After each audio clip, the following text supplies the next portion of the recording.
കൂട്ടുകാരെ കൂട്ടുകാരെ കൂട്ടുകാർക്ക് കഥ കേൾക്കാൻ ഇഷ്ടമാണോ? എനിക്കറിയാം നിങ്ങൾക്ക് കഥ കേൾക്കാൻ ഇഷ്ടമാണ്.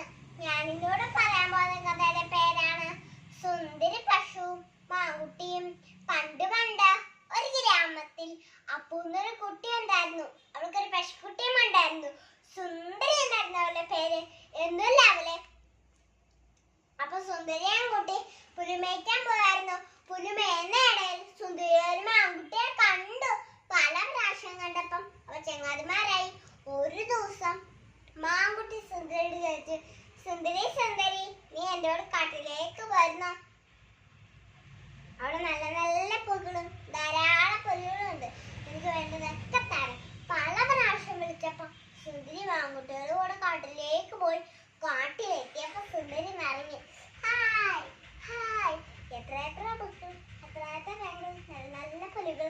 അങ്ങനെ അവിടെ കളിച്ചും രസിച്ചും നിൽക്കുമ്പോഴാണ് പെട്ടെന്ന് ശബ്ദം കേട്ടത്. സുന്ദരി പേടിച്ചു. സുന്ദരി മാൻകുട്ടിയോട് ചോദിച്ചു, മാൻകുട്ടി എന്താണ് ശബ്ദം? കടലെ മൃഗത പേടിച്ചു പോന്നല്ലോ. മാൻകുട്ടി സുന്ദരിയോട് ചോദിച്ചു, സുന്ദരി ഓടിക്കോ, കാട്ടിലെ സിംഹം വരുന്നുണ്ട്. അങ്ങനെ സുന്ദരിയെ മാൻകുട്ടിയെ ഓട്ടം. ഒട്ടത്തിലേ സുന്ദരി മാൻകുട്ടിയോട് ചോദിച്ചു, മാൻകുട്ടി ഞാൻ അവളെ കുറിച്ച് നീ പറഞ്ഞില്ലല്ലോ. നീ കുറിച്ചല്ലേ പറഞ്ഞോളൂ. അതെന്താ അങ്ങനെ? എന്തായാലും എനിക്കൊരു കാര്യം മനസ്സിലായി. പരിചയമില്ലാത്ത കൂട്ടുകാരെ ഞാൻ പെട്ടെന്ന് വിശ്വസിക്കില്ല. അതും പറഞ്ഞ സുന്ദരി വീട്ടിലോട്ട് ഓടിപ്പോയി. പാവം അപ്പു സുന്ദരിയും കഥ വിളി പറയാൻ നിൽപ്പുണ്ടായിരുന്നു.